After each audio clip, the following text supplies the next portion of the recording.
सारा कर देगा। गुड इवनिंग दोस्तों, स्वागत है आपका वही पुराना प्लेटफॉर्म, ठीक है, केमिस्ट्री क्लास में लेक्चर 2। कल हम बात कर रहे थे कि हेनरी का नियम, किसका नियम बता रहे थे कल? हेनरी का नियम। तो हेनरी के नियम में कल हमने ज़्यादा चर्चा नहीं कर पाई थी, ठीक है। हेनरी का नियम, अब इस नियम के अंतर्गत आपको क्या समझना है कि हेनरी साहब ने ये बताया था कि गैसों की द्रव्यमय विलेयता, गैसों की द्रव्यमय विलेयता उनके आंशिक दाब के, गैसों की द्रव्यमय विलेयता उनके आंशिक दाब के समानुपाती होती है। समानुपाती का मतलब होता है डायरेक्टली प्रोपोर्शनल। तो अपन लोग देखते हैं विलेयता, तो विलेयता को बेटा किससे प्रेजेंट करते हैं? विलेयता को प्रेजेंट करते हैं एस से, यानी कि सॉल्युबिलिटी। विलेयता क्या होती है? S solubility. आंशिक दाब, आंशिक दाब को बेटा प्रेजेंट करते हैं किससे? पी से। किससे करते हैं? पी से। अब बता आते हैं फॉर्मूला पे, क्या है इसमें कि गैसों की विलेयता, गैसों की जल में विलेयता उनके आंशिक दाब के समानुपाती होती है। तो क्या फॉर्मूला बनेगा? S proportional, S proportional P. क्या फॉर्मूला बना? S proportional P. जब एस प्रोपोर्शनल पी है तो एस ही आपका विलेयता है, ये क्या है? आंशिक दाब। तो एस बराबर के एच इंटू पी, ये फॉर्मूला बना। क्या बना? एस बराबर के एच इंटू पी। अर्थात इसका मतलब हुआ कि जो के एच है ये आपका हेनरी नियतांक है। ये क्या है आपका? हेनरी नियतांक। मतलब हेनरी साहब ने ये नियम दिया था, उन्होंने ही अपने नाम पे एक कांस्टेंट रखा है जिसे हम लोग के एच द्वारा प्रेजेंट करते हैं, तो इसे कहते हैं हेनरी नियतांक, ठीक है। ये आपका हेनरी का नियम का टॉपिक हुआ। अब हेनरी नियम की कुछ सीमाएं होती हैं। क्या होती हैं? सीमाएं होती हैं। सीमा में क्या होता है कि कब ये कंडीशन है, कब काम करेगा। तो बेटा इसमें ताप अधिक नहीं होना चाहिए। क्या नहीं होना चाहिए? ताप अधिक नहीं होना चाहिए। अब ताप अधिक क्यों नहीं होना चाहिए? भाई ये तो बता दिया, सबने बता दिया कि ताप अधिक नहीं होना चाहिए, लेकिन ताप अधिक क्यों नहीं होना चाहिए? क्योंकि अपन लोग यहाँ क्या पढ़ रहे हैं? गैसों की विलेयता। क्या पढ़ रहे हैं? गैसों की विलेयता। अगर ताप अधिक होगा तो गैसों की विलेयता घट जाती है, और विलेयता जब घट जाएगी तो फिर अपन को हेनरी के नियम पढ़ने से कोई लाभ नहीं। क्योंकि गैसें क्या होती हैं कि अगर हम इनका दाब बढ़ाते हैं, प्रेशर डालते हैं, तो अब इनको द्रवित करते हैं, ठीक है। जब द्रवित करेंगे तब इनको हम किसी भी द्रव में विलय कर सकते हैं, विलेयता इनकी निकाल सकते हैं। इसी कारण सीमा क्या रखी है कि ताप अधिक नहीं होना चाहिए। इतनी बात आई क्लियर? ठीक। इसके बाद अब चलते हैं,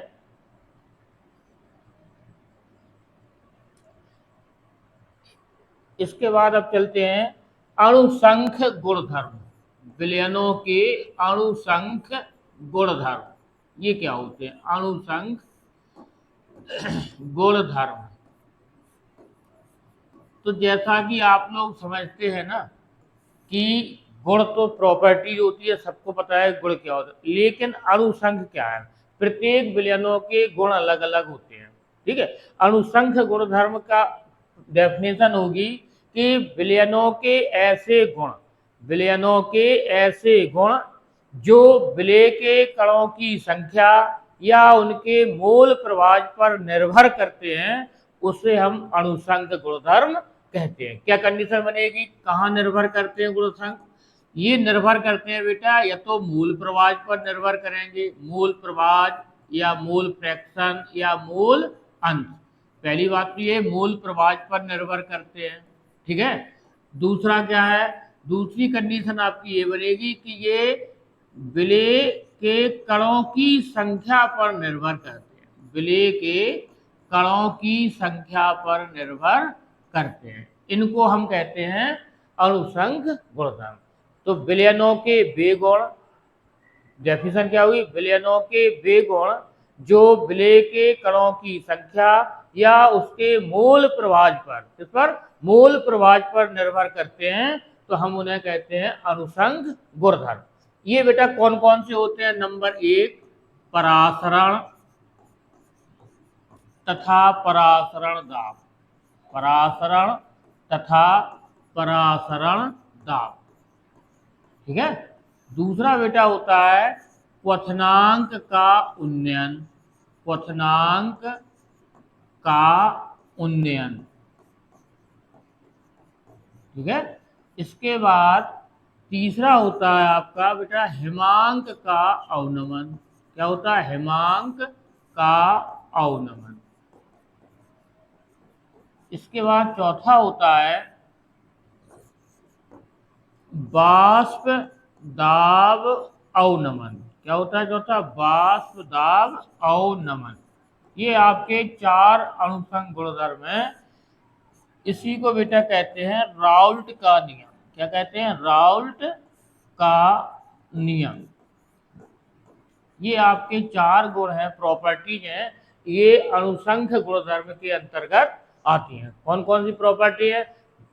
जो परासरण दाब तथा परासरण दाब, ठीक है। और दूसरा क्वथनांक का उन्नयन, तीसरा है हिमांक का अवनमन, और बाष्प दाब अवनमन या फिर राउल्ट का नियम। तो बात करते हैं, पहले पॉइंट पे आते हैं, परासरण तथा परासरण दाब। तो सबसे पहले एक हम बर्तन लेते हैं, ठीक है। एक बर्तन हमने और लिया। अब हम आपको यहाँ पे विसरण और परासरण बता रहे हैं कि क्या होता है।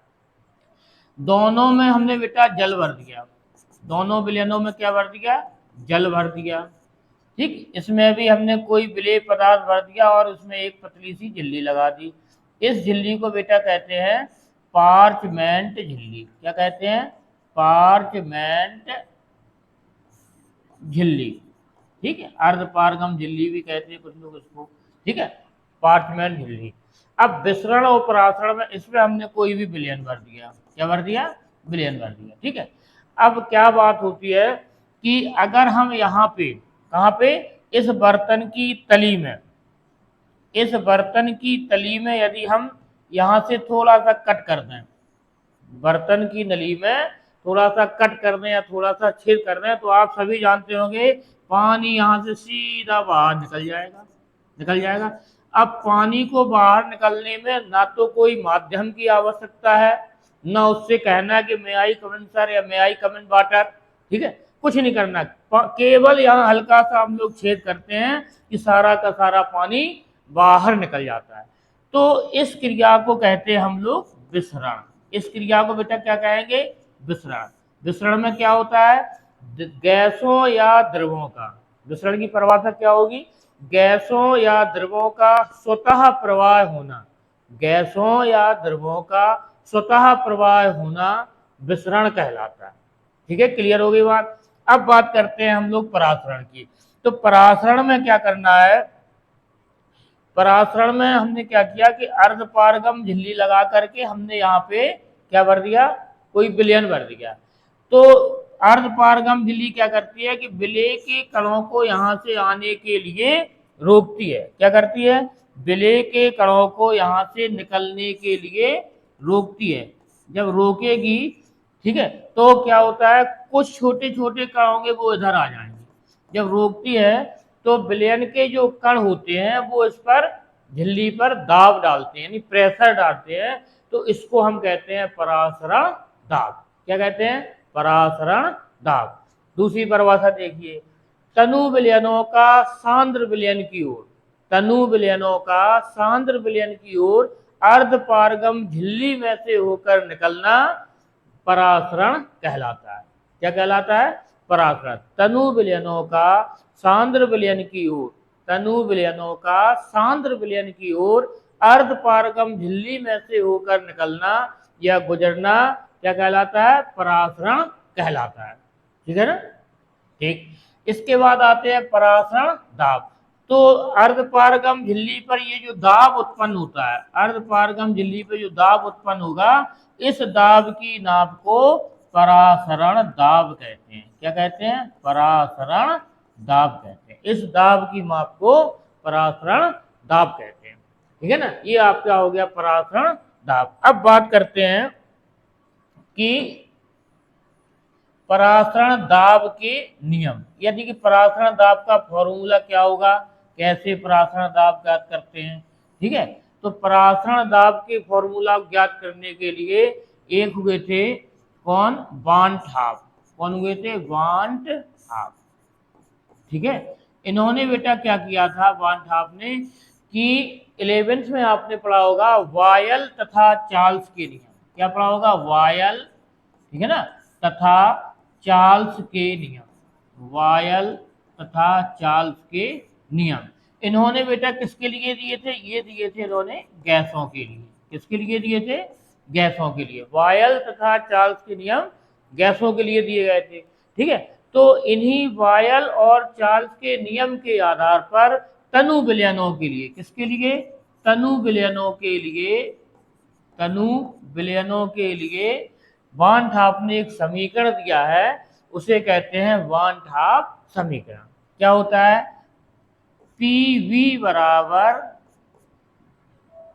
एन आर टी, ये डायरेक्ट फॉर्मूला बनाया हमने, पी वी बराबर एन आर टी। क्योंकि बायर वान हाफ और चार्ल्स वान हाफ के समीकरणों को जोड़ने पर जो समीकरण प्राप्त होता है उसे हम ये समीकरण कहते हैं। अब इसमें P यहाँ पे क्या होगा बेटा, P बराबर होता है प्रेशर यानी कि दाब, है ना, और V बराबर होता है बेटा आयतन। आयतन क्या होता है, लीटर में होता है ना, आयतन हो गया लीटर में। N बराबर होता है बेटा W अपॉन M। तो यहाँ पे W क्या होगा, वेट बाई इसका सॉल्यूट का, ठीक है, विलेय का भार हो जाएगा, और M होता है मॉलिक्यूलर वेट यानी कि अणुभार हो जाएगा किसका, विलेय का। ठीक है, R बराबर बेटा होता है कांस्टेंट। R बराबर क्या होता है, कांस्टेंट 0.082, ठीक है, ATM में होता है प्रति मोल। ठीक है, ये हो गया R का मान। T हमेशा यहाँ पे होता है बेटा टेम्परेचर, उसको हम जो है केल्विन में रखते हैं। किस में रखते हैं, केल्विन में, क्योंकि पता है 0 डिग्री सेंटीग्रेड बराबर 273.15 केल्विन होता है। आपको सवाल में जितना भी टेम्परेचर दिया जाएगा उस टेम्परेचर में आपको 273.15 ऐड करना है, तो ये बन जाएगा आपका किसमें, केल्विन में। सूत्र समझ में आ गया। परासरण दाब किससे निकालेंगे, पी वी बराबर एन आर टी। अब इसको हम इस प्रकार से भी लिख सकते हैं, देखो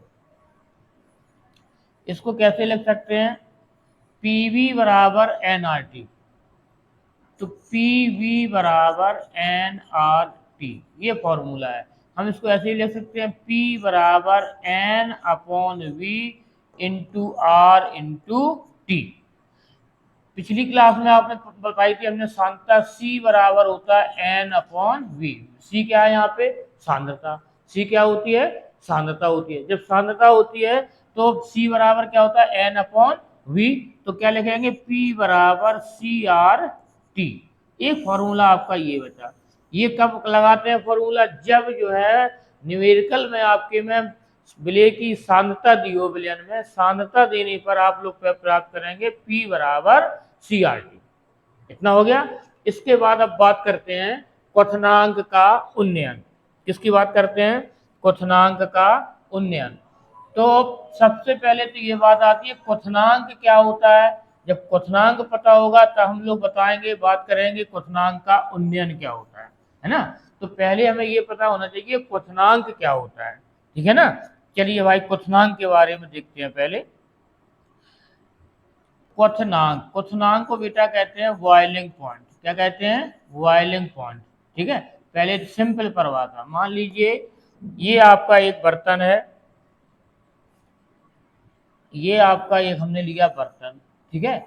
इसमें हमने क्या किया, इसमें हमने भर दिया बेटा जल। इसमें क्या भर दिया हमने, जल भर दिया, ठीक है ना। ये आपने भर दिया इसमें जल। अब हम इसको गर्म करते हैं। इसको क्या करते हैं, गर्म करते हैं। गर्म करने पर क्या होता है, जब इसको हम गर्म करेंगे तो गर्म करते रहेंगे तो एक समय ऐसा आएगा कि इसमें भाप बनने लगती है। क्या बनने लगती है, इसमें भाप बनने लगती है। जब बेटा भाप बनने लगती है तो यही क्वथनांक होता है। कैसे क्वथनांक होता है कि जब किसी द्रव को, ठीक है, हम गर्म करते हैं, जब वो अपनी वाष्प अवस्था में बदलने लगता है, किसमें बदलता है, वाष्प अवस्था में बदलने लगता है, तो उसे हम कहते हैं क्या, क्वथनांक। क्या कहते हैं, क्वथनांक। अब परिभाषा लिखेंगे कैसे कि किसी विलयन का वह ताप, है ना, किसी विलयन का वह ताप जिस पर किसी द्रव का वाष्प दाब उसके वायुमंडलीय दाब के बराबर हो जाता है, तो इसे हम क्वथनांक कहते हैं। क्या परिभाषा हुई, किसी द्रव का वह ताप जिस पर उसका वाष्प दाब द्रव अवस्था का वाष्प दाब वायुमंडलीय दाब के बराबर हो जाता है, तो उसे हम लोग क्वथनांक कहते हैं। क्या कहते हैं, क्वथनांक। क्वथनांक मतलब बॉइलिंग पॉइंट, ठीक है ना, ये बात क्लियर हुई। अब बात करते हैं क्वथनांक का उन्नयन क्या होता है। अभी बात हो गई क्वथनांक की, अब क्वथनांक का उन्नयन क्या होता है। उन्नयन का मतलब होता है वृद्धि। उन्नयन क्या होती है, वृद्धि। तो उन्नयन कैसे होगा, जैसे मान लीजिए अभी हमने जो है इसको पानी को गर्म किया था, इसमें भाप बन रही थी, अगर सपोज दैट इसमें बेटा हम थोड़ा सा ठंडा पानी और डाल दें, तो क्या होगा, इसकी जो भाप है ये भाप बनना बंद हो जाएगी। क्या हो जाएगी,